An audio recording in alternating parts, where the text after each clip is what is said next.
वहाँ हमारे अपने लोग पुरानी पेंशन के लिए जूझ रहे हैं। पहला सवाल मेरा विनय कुमार सिंह से है, विनय सिंह, कैसे इस मसले को आप शिक्षक हैं, कैसे सुलझाएँगे? अब तो मामला सुलझाने वाला हो गया है। बिल्कुल मिश्रा जी, सही कह रहे हैं आप। नमस्कार आपको पुनः कि आज आपने फिर ओपीएस का मुद्दा उठाया और जो एक बड़ा ज्वलंत मुद्दा हम शिक्षक कर्मचारियों के लिए। पिछले डिबेट में भी ये टॉपिक आई थी, ये बात आई थी पिछले डिबेट में कि करोड़ों की संख्या में ऐसे शिक्षक कर्मचारी हैं जो इस पेंशन से दूर हैं और उन्हें एनपीएस में लाके कर दिया गया जबरदस्ती। और बहुत जगह असलियत भी है कि एनपीएस भी पूरी तरह नहीं मिल रही है। बहुत शिक्षक कर्मचारी ऐसे जो उसको कटवा नहीं रहे, तो ये दिक्कतें आ रही हैं। पिछली बार मैंने दो बात बताई थी, आज भी उसी दो बात की चर्चा मैं करूंगा कि पेंशन जो उससे चर्चा हो रही दो तरह की है। एक ओपीएस वो जो पूरे देश के शिक्षक और कर्मचारियों पर लागू हो, जो प्रदेश देश में 1 अप्रैल 2005 से पूर्व लागू थी, उसके बाद बंद कर दी गई। और जो प्रदेश में था हमारे यूपी में 1 अप्रैल 2005 से पहले के लोगों को मिलती थी और उसके बाद के लोगों को बंद कर दी गई। मैंने उस दिन बात ये कही थी कि सरकार ने जब शुरुआत की, शुरुआत करने के बाद उन्होंने एक चारा डाला और ये देखा कि इसमें कितने शिक्षक संगठन, कितने कर्मचारी संगठन, कितने और भी जो भी प्रदेश स्तर पर या देश स्तर पर संगठन है, कितना इसका विरोध होता है। और असलियत बात यह है कि जो हमारे उस समय के पुरोधा थे, जो नेता थे, चाहे वो शिक्षकों के नेता रहे हों, चाहे कर्मचारियों के नेता रहे हों, उन्होंने सरकार के इस चाल में फंस गए।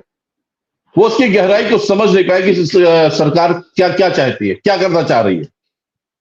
उनको एक अच्छा सा लॉलीपॉप दिया गया कि आप सब आज के डेट तक जितने लोग हो सबको पुरानी पेंशन दे रहे हैं, पर आने वाले समय में हम नहीं दे पाएंगे क्योंकि हमारी हालत खस्ता है और इसका बोझ नहीं उठा पाएंगे। शिक्षक कर्मचारी मान गए।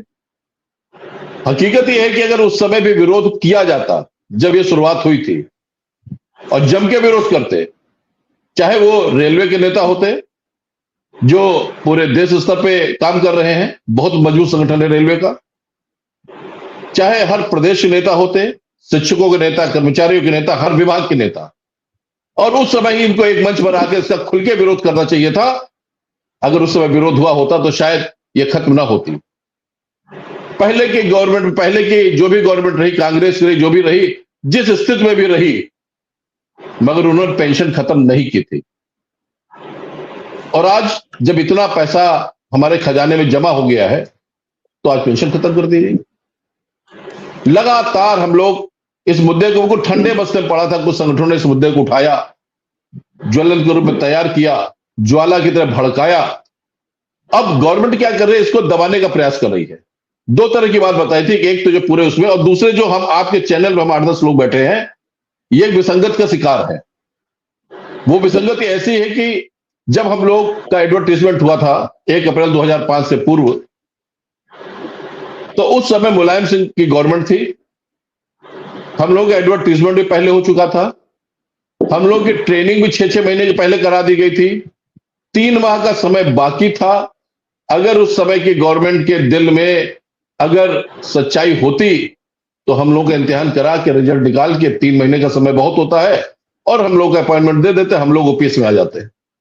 मगर यूपी में 46,189 शिक्षक जिनकी भर्ती 2004 में, जिनका एडवर्टीजमेंट हुआ था 1 अप्रैल 2005 से पूर्व, और ट्रेनिंग भी कर ली थी, आज इसी विसंगति का शिकार है। लगातार हम लोग लगातार लड़ाई लड़ रहे हैं, बहुत सारे संगठन मिलकर लड़ रहे हैं। मगर एक सबसे चीज जो दिक्कत की है, उस दिन मैंने जिक्र किया था कि बहुत सारे संगठनों को हम लोगों ने आह्वान किया, हमारे महामंत्री आशुतोष मिश्रा भी जुड़े हैं, इन्होंने पत्र लिखकर सारे संगठनों का आह्वान किया कि एक ऐसा मुद्दा है कि जिसमें सबको एक होना चाहिए, आप सब एक हो, एक सुर में लड़ाई करें। अगर ये लड़ाई हम लोग जीत जाते हैं तो फिर भाई आप अपना ढोल बजाओ, आप अपनी नेतागिरी करो, हम अपनी नेतागिरी करें, मगर ऐसे मुद्दे पर सबको एक साथ आना चाहिए। उस दिन मैंने जिक्र किया था कि जब संसद में या विधानसभा में अगर विधायकों या सांसदों का वेतन बढ़ता है तो दुर्विरोधी एक दूसरे के आपस में सामने बैठ के तालियां बजा के, मेज थपथपा के उसका लाभ ले लेते हैं, कोई विरोध नहीं करता है। मगर हम शिक्षक कर्मचारी को भी बात समझ में नहीं आती है कि कम से कम ऐसे मुद्दे पे इनको एक होना चाहिए, सारा द्वेष भुलाकर एक हो जाए। अरे देखिए सर, वर्ल्ड वार की स्थिति, तीसरे वर्ल्ड वार की स्थिति चल रही, ऐसे ऐसे दुर्विरोधी देश भी एक नजदीक आ रहे हैं। अरे तो हम लोग शिक्षक है, कर्मचारी, हम लोग क्या नहीं आ सकते क्या? हम लोग की समस्या सबसे बड़ी यह है कि 3/3/2023 के केंद्र ने मेमोरेंडम जारी किया। केंद्र जो भी मेमोरेंडम जारी करते, जो भी आदेश करते, वो पूरे प्रदेश, हर प्रदेश में लागू होता है। इस मेमोरेंडम के तहत उत्तरांचल, हरियाणा, मध्य प्रदेश, गुजरात, दिल्ली, बिहार, पंजाब, सब जगह के मुख्यमंत्रियों ने विकल्प पत्र के आधार पर सबको ओपीएस के दायरे में ला दिया। हम लोग लगातार यहां लगे रहे। तारकेश्वर साहिब जी भी हमारे जुड़े हैं, उनके नेतृत्व में वो भी संयोजक, हम भी संयोजक, 2-3-4 संगठन मिलके, हम लोग भी विरोधी हैं, मगर 2004 के सब एक साथ एक मंच पे आए, इस मुद्दे को लेकर एक मोर्चा बनाया, सरकार के खिलाफ रणनीति तैयार की, 49 दिनों ने ज्ञापन दिया पूरे प्रदेश में। फिर भी सरकार ने आश्वासन दिया, नहीं मैं कर रहा हूं, करूंगा। वित्त मंत्री से मेरी बात हुई, उनका भी पॉजिटिव रिजल्ट। शासन के अधिकारियों से बात हुई, उनका भी पॉजिटिव रिजल्ट, हो जाएगा, परेशान नहीं हो जाएगा। फाइलें ऊपर तक गई, फाइनल स्टेज पे रखी रही, मगर फिर फाइल वहां से आगे नहीं बढ़ पाई।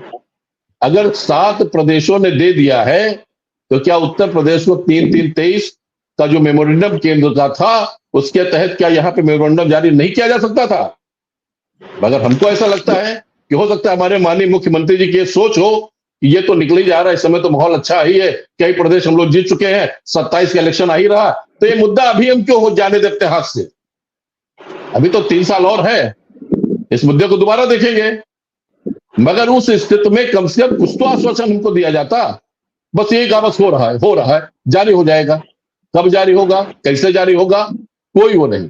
एक बात हर बार आते लिख के कि नीतिगत है।